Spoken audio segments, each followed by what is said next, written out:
Assalamualaikum warahmatullahi wabarakatuh. Perkenalkan, nama saya Jihan Sabrina dari Prodi Manajemen Bisnis Syariah MBS PKK. Saya akan menjelaskan tentang analisis studi kasus.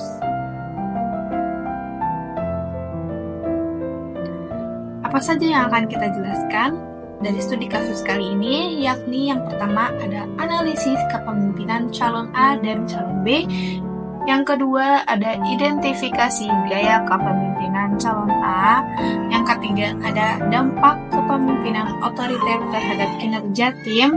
Yang keempat ada solusi untuk calon A. Yang kelima ada evaluasi kepemimpinan calon B. Yang keenam ada hubungan kepemimpinan dengan motivasi anggota. Dan yang ketujuh ada menciptakan kepemimpinan yang inklusif dan efektif. Pertama kita akan menjelaskan tentang analisis kepemimpinan calon A dan calon B. Apa saja kelebihan dan kekurangan calon A dan calon B? Yakni kelebihan yang A, ia lebih populer dan lebih mempunyai kemampuan komunikasi yang baik. Serta ia juga memiliki jaringan sosial yang lumayan cukup luas.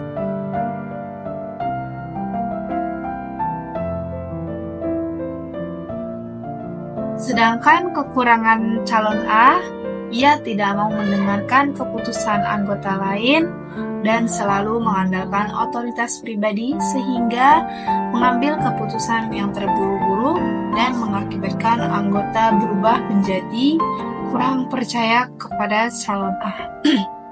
Dan apa saja kelebihan B dan kekurangannya? Kelebihan B, ia mau menerima kritik dan mampu mendengarkan anggota untuk mencapai kerjasama tim dan kerjasama yang baik. Kekurangan B, ia kurangnya sikap tegas. Ia cenderung menghindari konflik dan terlalu lembut sehingga anggota merasa ragu dan tidak percaya terhadap calon B. Karena yang namanya ingin mau menjadi pemimpin, ia harus memiliki sikap tegas, ya. Bagaimana efektivitasnya jangka panjang? Apakah lebih baik calon A atau calon B? Menurut saya, calon B ini cenderung lebih efektif di dalam jangka panjang karena pendekatannya yang kolaboratif terhadap anggotanya dan suka melibatkan anggotanya. Meskipun calon B ini kurang tegas dan calon B ini dapat mengembangkan keterampilan pengambilan keputusan tersebut dengan lebih berani dan dengan pelatihan juga. Selanjutnya, kita membahas yang kedua, yakni identifikasi gaya kepemimpinan calon A. Calon A ini mempunyai gaya kepemimpinan yang lebih mengarah pada gaya otoriter karena calon A ini lebih mengandalkan otoritas pribadinya untuk menjalankan tugasnya dan suka memutuskan tindakan hanya secara sepihak saja. Menurut saya otoritas pribadi itu seperti dia merasa dirinya sendiri itu sudah cukup, nggak usah melibatkan anggota lainnya karena dia merasa diri sendirinya selalu benar. Ya. Jadi ia lebih bertindak sesuka-sukanya dan mau sepihak saja.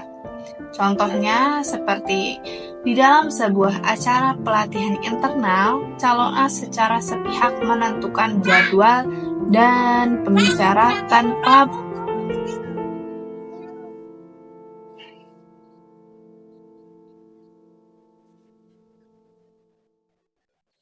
Contohnya, di dalam sebuah acara pelatihan internal, calon A ini secara sepihak menentukan jadwal dan pembicara tanpa berkonsultasi dengan panitia pelaksananya. Jadi, calon A ini secara tiba-tiba memberikan jadwal yang tiba-tiba tanpa harus membicarakan atau berdiskusi dahulu dengan panitia dan anggota lainnya. Jadi, beberapa anggota yang telah lebih dulu menjalin komunikasi dengan pembicara lain merasa kecewa karena usaha mereka tidak dihargai.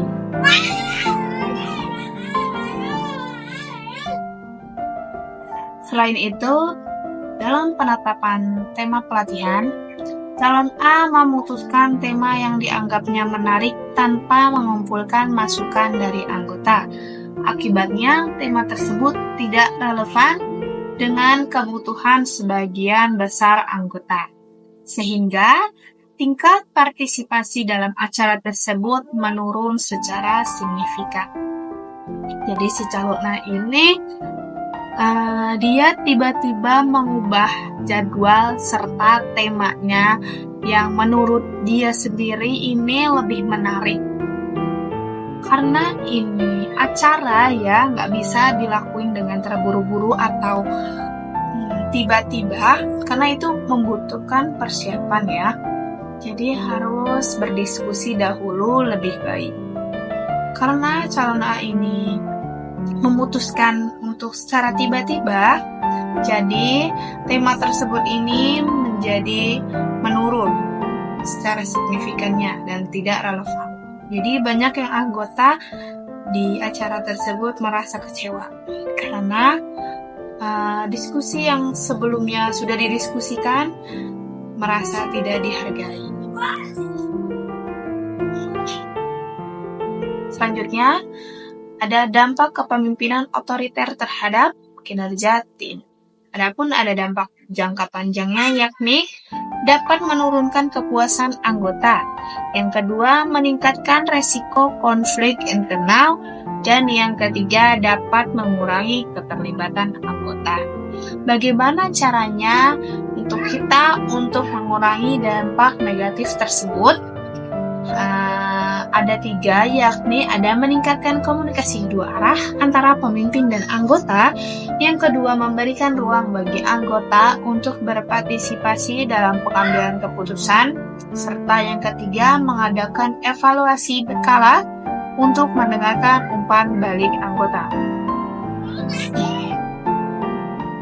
Contoh kasusnya seperti di dalam sebuah proyek penggalangan dana, calon A memberikan tugas secara sepihak tanpa mempertimbangkan kapasitas anggotanya.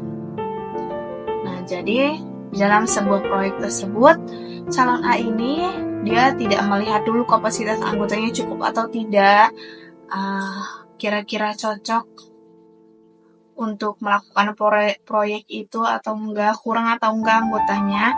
Jadi dia tidak mempertimbangkan itu dulu, jadi dia langsung seperti biasa secara sepihak saja tanpa melakukan diskusi dahulu dengan anggota lainnya.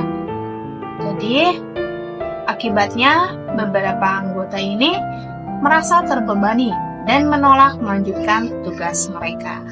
Karena anggota ini merasa ia tidak sanggup menjalankan proyek tersebut. Selanjutnya, apa solusi untuk calon A? Ada 3, yakni pelatihan kepemimpinan situasional. Yang kedua, ada penerapan kepemimpinan transformasional seperti memberikan ujian untuk anggota yang telah berkontribusi. Yang ketiga, ada komunikasi transparan. Selanjutnya, ada contoh kasus seperti calon A mulai menerapkan rapat rutin setiap bulannya. Di dalam salah satu rapat, anggota memberikan masukan terkait lokasi kegiatan outbound yang akhirnya disesuaikan dengan preferensi mayoritas. Anggota ini menjadi lebih semangat karena merasa pendapat mereka diperhatikan dan dihargai. Jadi, di dalam jika menjadi pemimpin, ia harus mau mendengarkan anggota-anggotanya. Seperti sedang melakukan rapat, tujuan rapat ialah untuk mendengarkan untuk mendengarkan masukan-masukan dari anggota, ya, untuk melakukan jalan keluarnya yang lebih baik lagi, kira-kira seperti apa dan bagaimana. Karena kita nggak bisa terus-terusan mengambil keputusan secara sepihak saja. Bisa jadi ada akibatnya lebih tinggi karena sepihak, sedangkan secara berdiskusi dan mendengarkan orang lain itu akibatnya bisa lebih kecil. Selanjutnya, ada evaluasi kepemimpinan calon B. Yang pertama ada potensi gaya kepemimpinan kolaboratif dapat meningkatkan rasa kepemilikan anggota terhadap organisasi. Yang kedua ada memiliki tantangan seperti kurangnya sikap tegas dan munculnya resiko konflik yang tidak terselesaikan. Bagaimana solusinya untuk calon B? Yang pertama, bisa mengikuti pelatihan di dalam pengambilan keputusan strategis, dan yang kedua, bisa mengembangkan keterampilan manajemen konflik.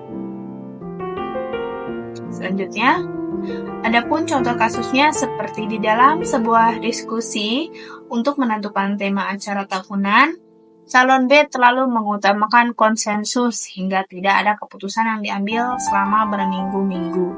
Dengan pelatihan, calon B dapat belajar mengambil keputusan yang lebih tegas dan efisien.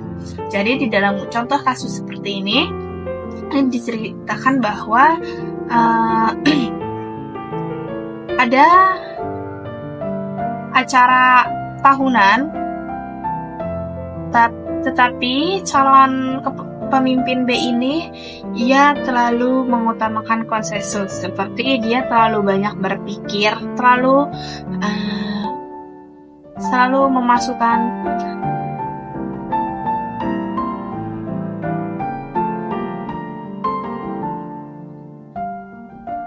mengutamakan konsensus dan terlalu banyak berpikir, jadi tidak menemukan keputusan dan tidak menemukan jalan keluarnya untuk menentukan tema acara tahunan tersebut. Jadi dengan pelatihan, calon B ini bisa belajar dan dapat mengambil keputusan secara tegas. Selanjutnya, ada hubungan kepemimpinan dengan motivasi anggota. Ada dua gaya, yang pertama ada gaya otoriter dan yang kedua ada gaya kolaborasi. Yang pertama, berdasarkan teori X, gaya ini mengasumsikan bahwa anggota cenderung malas dan harus diawasi, yang dapat menurunkan motivasi intrinsik. Kedua, berdasarkan teori hierarki kebutuhan Maslow, kebutuhan sosial dan aktualisasi diri anggota tidak terpenuhi.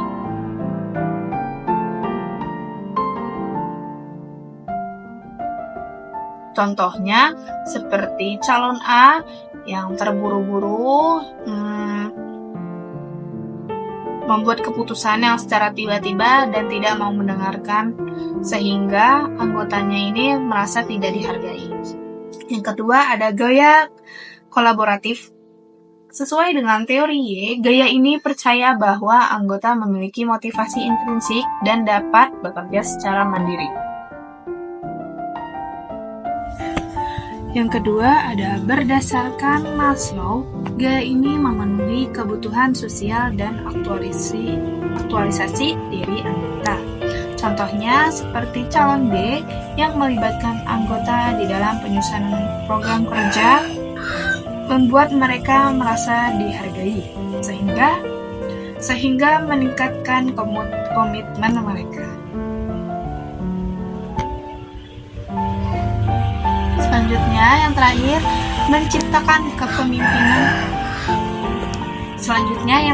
menciptakan kepemimpinan yang inklusif dan efektif. Dari desain program pelatihan kepemimpinan, ada dua, yakni yang pertama, kompetensi utama yang diajarkan seperti komunikasi efektif Yang kedua, manajemen konflik serta pengambilan keputusan berbasis data. Yang kedua ada aspek motivasi yang diintegrasikan seperti menggunakan penghargaan dan pengakuan untuk meningkatkan motivasi anggota dan mendorong partisipasi aktif anggota melalui kegiatan interaktif.